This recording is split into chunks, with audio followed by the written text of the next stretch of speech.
Bonjour, bienvenue en notre salle de presse pour notre rendez-vous quotidien en direct et en ligne sur EBS. Nous sommes aujourd'hui le lundi 12 octobre. Nous avons quelques annonces à vous faire avant de passer à vos questions.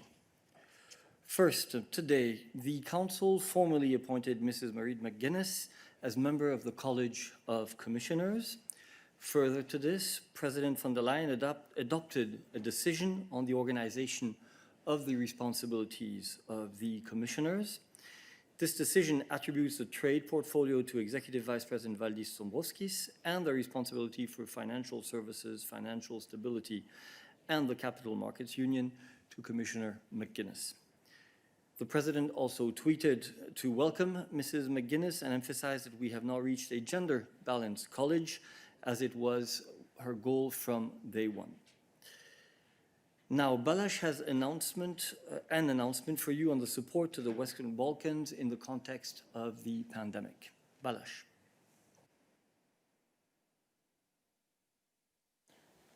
Indeed, good afternoon. So the EU is delivering additional medical-grade FFP2 masks and gowns to Montenegro and North Macedonia from the rescue stockpile. In other words, from the common European reserve of medical equipment created to help countries facing shortages in the context of the coronavirus outbreak. At the same time, Slovakia has offered FFP2, FFP3, and surgical masks, together with hygienic packs, blankets, tents, and generators to North Macedonia via the EU Civil Protection Mechanism. This support comes on top of more than 500,000 masks already delivered from the rescue reserve, as well as a significant amount of in-kind assistance provided to countries in need via the EU Civil Protection Mechanism. Now, as a reminder, the rescue reserve is now hosted by 6 member states, including Denmark, Germany, Greece, Hungary, Romania, and Sweden, who are responsible for procuring the material, while the Commission covers 100% of the related expenses and coordinates distribution. Thank you very much, Balázs. Now I call Vivian for an announcement on the opening of the Forum on Ultra-Peripheral Regions. Vivian.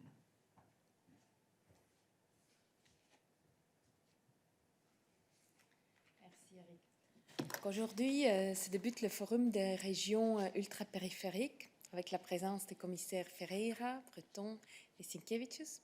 Le forum se tiendra d'aujourd'hui jusqu'à mercredi. Le forum fera l'état des lieux causés par la pandémie du coronavirus et son impact socio-économique sur ces 9 régions ultrapériphériques de l'Union européenne et débattra des solutions de relance pour une réponse ciblée à la crise. Conformément à l'accord vert européen, le forum sera concentré en particulier sur l'action climatique et biodiversité, autant que économie circulaire et économie bleue en tant que domaine clé pour la relance dans ces régions. Et plus d'informations, comme toujours, dans notre communiqué de presse publié aujourd'hui. Merci. Merci beaucoup, Viviane. Enfin, 2 dernières annonces de ma part. Aujourd'hui, la Commission organise la Convention européenne sur le tourisme. Annoncée en mai dans la communication sur le tourisme et les transports en 2020 et au-delà, la Convention vise à faciliter un dialogue sur la relance durable de l'écosystème touristique après la crise du coronavirus. Vous trouverez plus d'informations, comme toujours, dans nos Daily News. Puis, le haut représentant et vice-président Josep Borrell préside aujourd'hui au Luxembourg le Conseil des affaires étrangères. Le haut représentant a informé ce matin les ministres d'un certain nombre de développements récents et d'événements à venir, y compris sur le Haut-Karabakh, la République kirghize, le Mozambique, le sommet UE-Ukraine, le Venezuela et le plan d'action de l'UE en faveur des droits de l'homme et de la démocratie 2020-2024. Les points à l'ordre du jour sont le dialogue entre Belgrade et Pristina, la Russie et l'Amérique latine et les Caraïbes. Les ministres vont aussi discuter de la situation en Biélorussie.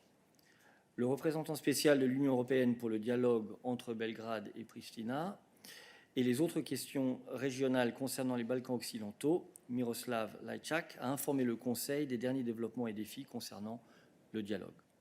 Une conférence de presse aura lieu après le Conseil vers 15h15 et donc comme nous avons l'habitude de le faire les jours de Conseil des affaires extérieures, je vous demanderai d'adresser vos questions sur ces sujets aux représentants lors de cette conférence de presse.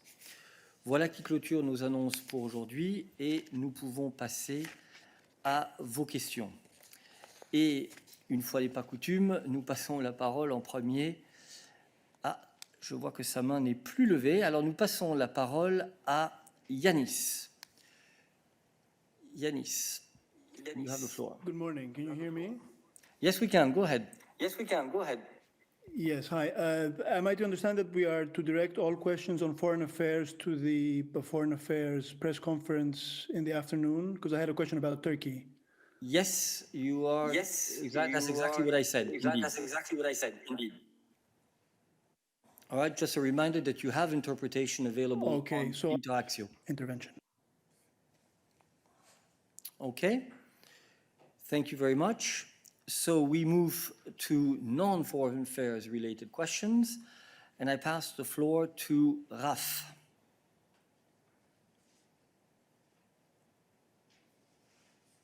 Raf, press speak, please. Good morning again. Apologies for that. It's early in the week. That must be it. I was just listening to President von der Leyen's speech to the Committee of the Regions, and I was struck how she was singling out the renovations of buildings and how that would become an issue. And I just wondered if somebody could give me some details about how many of those buildings need renovation in the European Union, and what will be the cost of that, and how much of that cost will come from the recovery fund the 750 billion recovery fund. Thank you. Thank you, Raf. I will pass the floor to Tim. Now, of course, we're expecting the result of the Hebdo meeting of heads of cabinet, which will take place this afternoon. And as you know, this is a subject which may be on the Commission's agenda, on the College agenda this Wednesday. But Tim, in the meantime, some background information. Exactly. Well, I think as Eric says, and this is a topic that, as you know, the College will be discussing very soon. We'll be able to confirm later when that will be. I really wouldn't want to go into any details at this stage. We will present a very comprehensive overview of this topic in the near future, shall we say. So I'd suggest we have a conversation then closer to the time.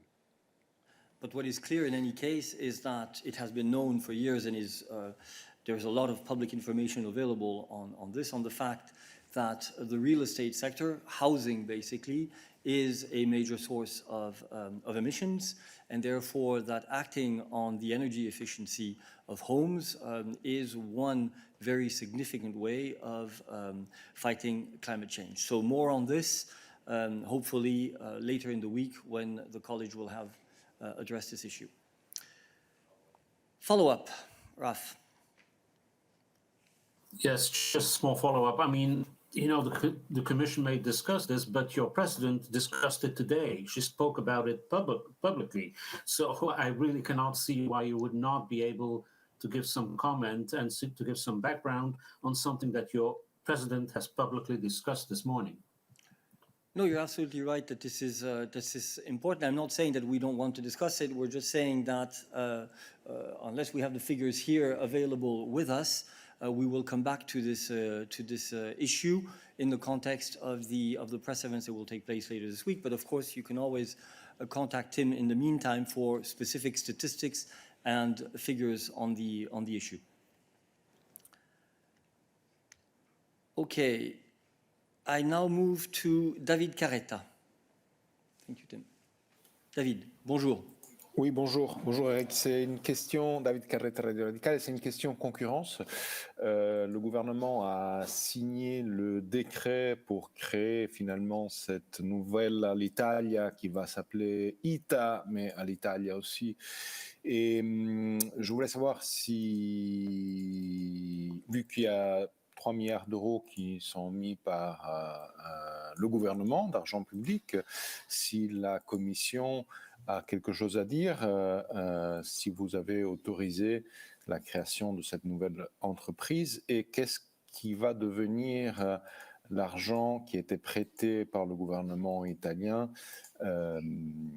en 2017 et 2019 à l'ancienne Alitalia. Merci. Merci David. Une question pour Ariane, à qui je passe la parole. Bonjour Eric, bonjour David, vous m'entendez? Tout à fait. Bonjour. Alors, à propos de la question de la nouvelle entreprise créée, on a clairement vu les annonces dans la presse. Je peux seulement dire qu'on est en contact avec les autorités italiennes à propos de ça. Sur l'autre question que tu as posée, David, comme tu sais, les enquêtes de la Commission sur les 900 millions d'euros qui l'Italie a accordé à l'Italie en 2017 et les 400 millions d'euros de prêts que l'Italie a accordé à l'Italie en 2020 sont en cours. On est en train de vérifier s'ils sont en ligne avec les règles européennes sur les aides d'État et on ne peut pas encore préjuger le résultat de cette enquête ou le timing. On est, comme je dis, toujours en contact avec les autorités italiennes, aussi dans le contexte de cette investigation, de cette enquête.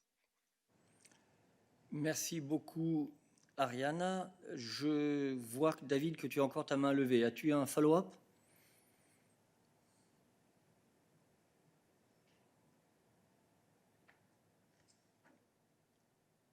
Oui, merci. Follow-up très rapide. Est-ce que le gouvernement italien doit demander l'autorisation à la Commission pour mettre ces 3 milliards d'euros dans la nouvelle compagnie?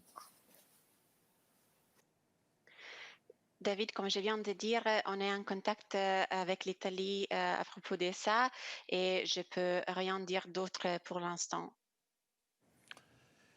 Merci beaucoup, Ariana.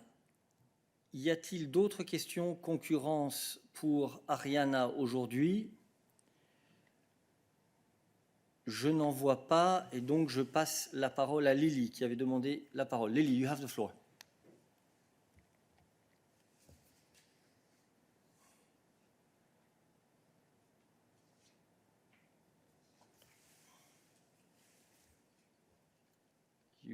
Yes, it works. Hi, sorry, having some technical issues today. I have a question about the Berlaymont response to coronavirus cases within the European Commission.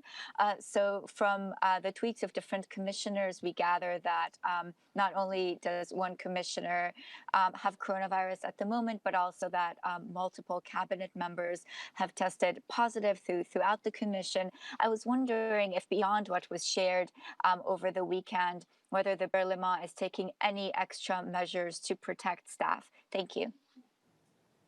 Well, we announced extra measures this weekend over and above all the other measures that have already been in place for quite some time.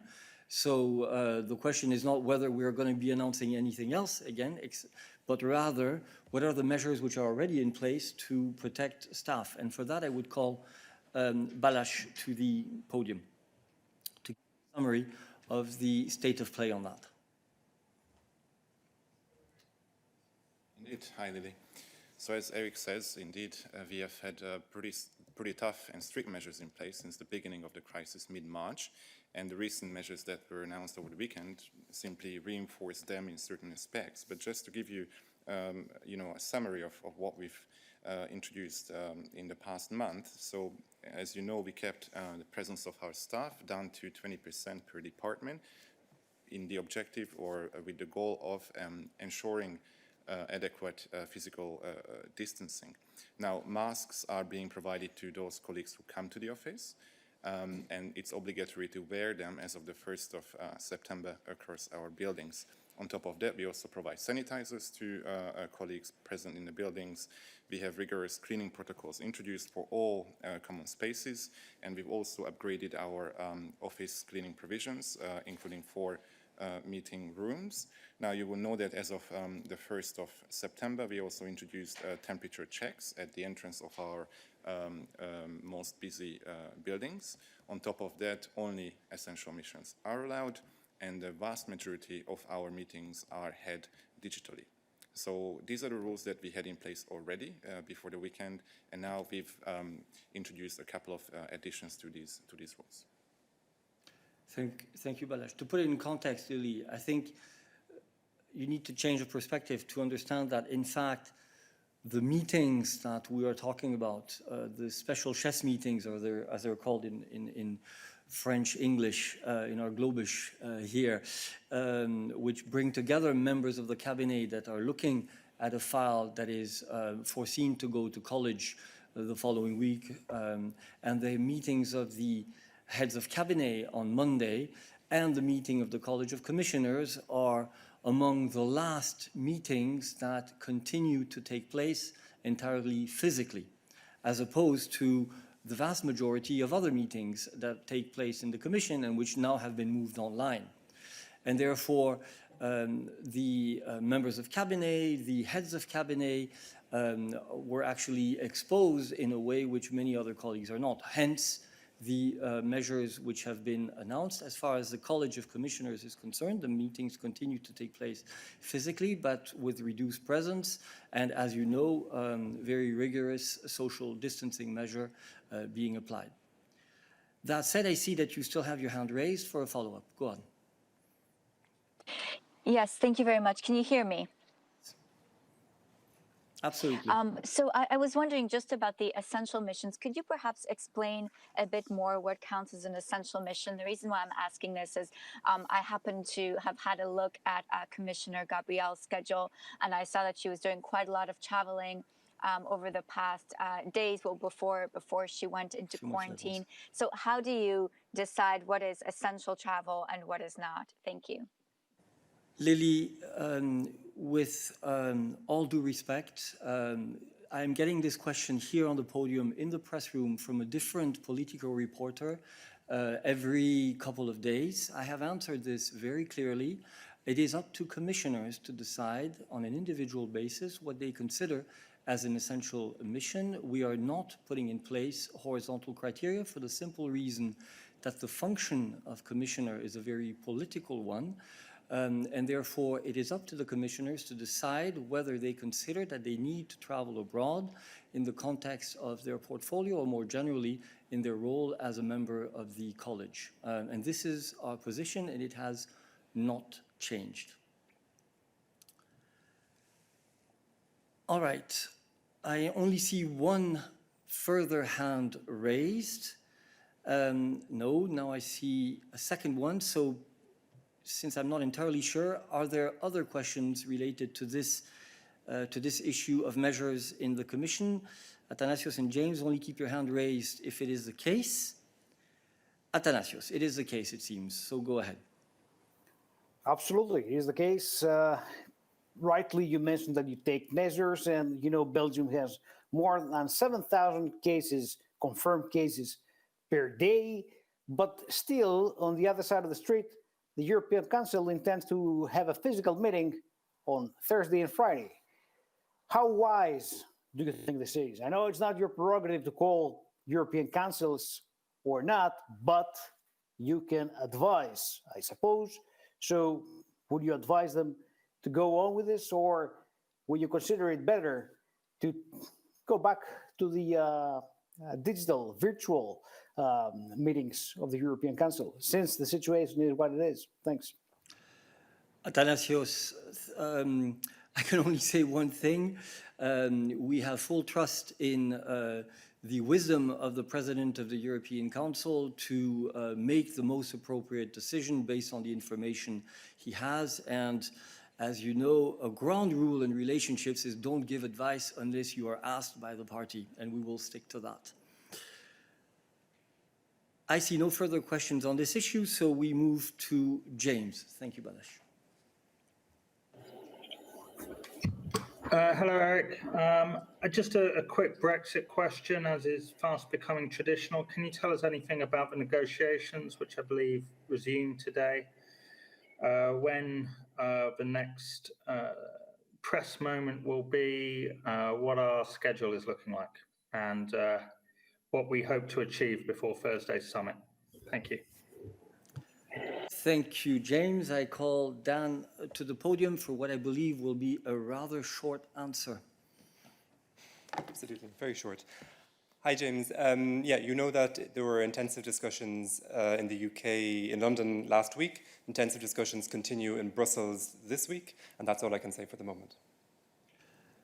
As you know, it is our policy not really to comment on the negotiations whilst they are taking place. Are there? Yes, you have a follow-up question, James. Go ahead. Yeah, just, I know that we're tired of hearing words like tunnel and submarine, but just to make absolutely certain, the reason we can't comment further is not because the negotiators are in a tunnel or submarine, is it?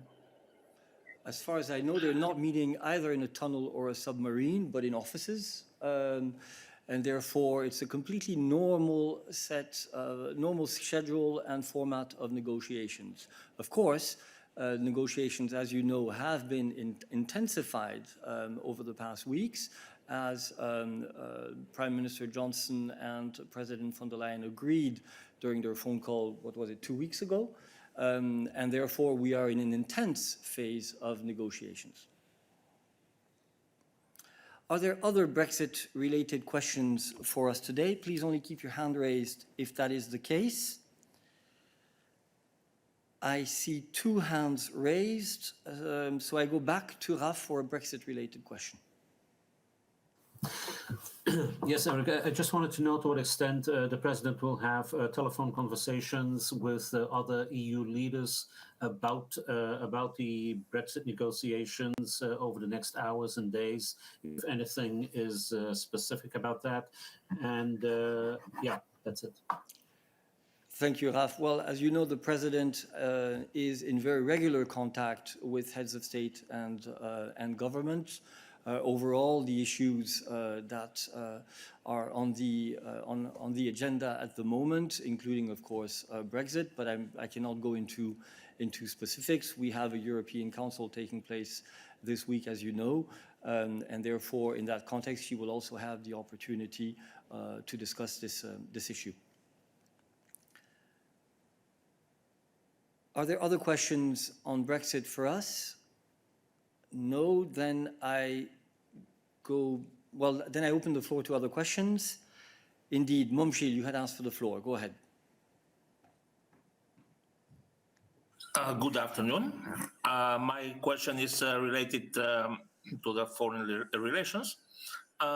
There is some tensions the last day between Bulgaria and the Republic of North Macedonia, including yesterday the Prime Minister of North Macedonia, Mr. Zoran Zaev, said that maybe he will have to tell the people of his country that the beginning of the negotiations will be postponed.